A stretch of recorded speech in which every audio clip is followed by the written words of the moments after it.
Welcome to the Slop Temple. We pray this video helps. You're starting with the essential first action. Open a private browser window. Close in a YouTube app and make sure you're signed out of Google, then open Incognito or Private Mode in Chrome, Edge, Firefox, or Safari. Once the private window appears, type YouTube.com into the address bar. This prevents the site from tying activity to your account. Make sure the window indicates private or incognito. If it does not, open a new private window and try again. Now you'll manage the middle steps.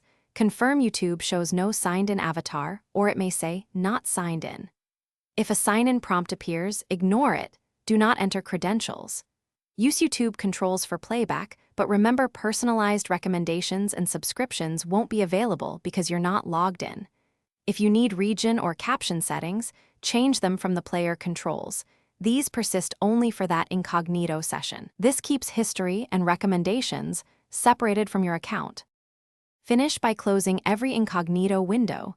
This clears cookies, caches, and the temporary session. If YouTube still shows your account, that means cookies or a background Google process kept you signed in. Clear cookies for YouTube.com or open a new guest profile in your browser. One troubleshooting tip: disable browser extensions that might inject credentials, then restart the private window. In short, always start in private/incognito, avoid sign. Thanks for watching. Consider subscribing if we helped you.